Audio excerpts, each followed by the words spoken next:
Hello दोस्तों, आज हम बात करेंगे वर्क परमिट के बारे में। सबसे पहले हम जानते हैं कि ये परमिट जो हम साइट पे यूज़ करते हैं, वो कितने टाइप के होते हैं।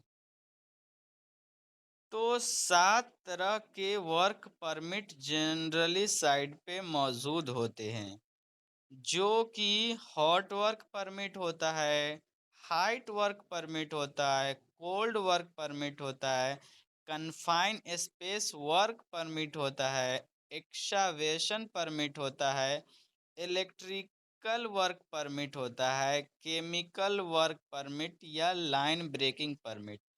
अलग-अलग इंडस्ट्री में अलग-अलग तरह के परमिट मौजूद होते हैं। ऐसा नहीं है कि मैं जो बताया परमिट ये आपके साइट पे मौजूद हो सकता है, ऐसा नहीं हो सकता है। हॉट वर्क परमिट और height work permit, cold work permit और कन्फाइंड स्पेस परमिट ज़्यादातर साइट पे मौजूद होते ही हैं। किसी-किसी साइट पे एक्सकवेशन परमिट मौजूद नहीं होते हैं, किसी साइट पे केमिकल वर्क परमिट की जगह लाइन ब्रेकिंग परमिट मौजूद होता है। तो कोई भी व्यक्ति अगर आपसे पूछे कि परमिट कितने तरह के होते हैं, तो आपको बताना है कि परमिट 7 तरह का होता है। तो आपको ये भी जानकारी होना चाहिए कि परमिट कब रिक्वायर्ड नहीं होता है, यानी परमिट कब ज़रूरत नहीं पड़ती है। तो आपको लिखा हुआ है अलार्म। ए का मतलब एज़ होता है, एल का मतलब लो होता है, ए का मतलब एज़ होता है, आर का मतलब रीज़नेबल, एम का मतलब मैनेजेबल।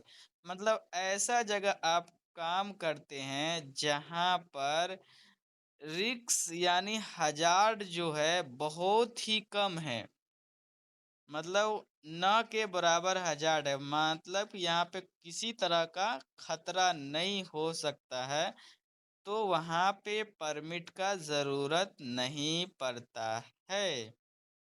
तो जैसा कि आप साइट पे देखते होंगे हमारे साइट पे इस तरह के परमिट मौजूद है। जैसे यहाँ पे हाइट वर्क परमिट है, तो हाइट वर्क परमिट में क्या रहता है सेक्शन वाइज़ डिवाइड रहता है। अलग-अलग कंपनी अलग-अलग तरीक़ा की परमिट बनाती है। लेकिन जो भी कंपनी परमिट बनाती है मतलब ये जो डॉक्यूमेंट तैयार परमिट का जो फॉर्मेट तैयार करती है, ये फॉर्मेट को फैक्ट्री एक्ट 1948 के तहत इसको अप्रूव्ड भी कराना पड़ता है। ऐसा ना कि कोई भी व्यक्ति परमिट बना ले पर मतलब कि परमिट का पूरा फॉर्मेट रेडी कर ले और साइड पे इश्यू कर दे, ऐसा नहीं हो सकता है। कोई भी कंपनी अगर परमिट का फॉर्मेट बनाती है तो उसे अप्रूव्ड भी कराना पड़ता है।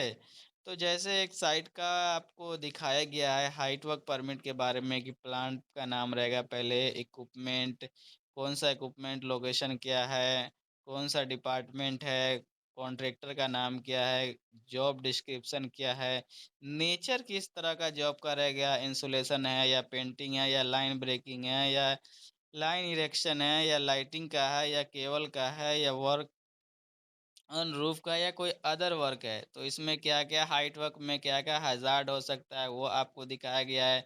आपको कौन-सा आपको परमिट में दिखाया गया है कौन-कौन सा चेक पॉइंट चेक करना है, उसके लिए क्या-क्या आपको पीपी का रिक्वायर्ड है, परमिट इश्यू का टाइम क्या है, परमिट का इश्यू का टाइम मान लिया जाए आपने परमिट की वैलिडिटी रखना है तो आपको दिखाया गया कि 9 से अगर 14 रखना है या 9 से 18 रखना है, आपको फिर ये परमिट इश्यूअर का साइन लगता है, सिग्नेचर लगता है, कितना बजे साइन हुआ और परमिट को स काम खत्म होने के बाद क्लोज़ भी करवाना पड़ता है।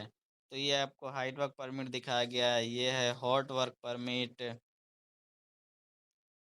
ये आपको दिख रहा होगा कोल्ड वर्क परमिट है, ये आपको दिख रहा होगा केमिकल वर्क परमिट चाहे लाइन ब्रेकिंग परमिट है।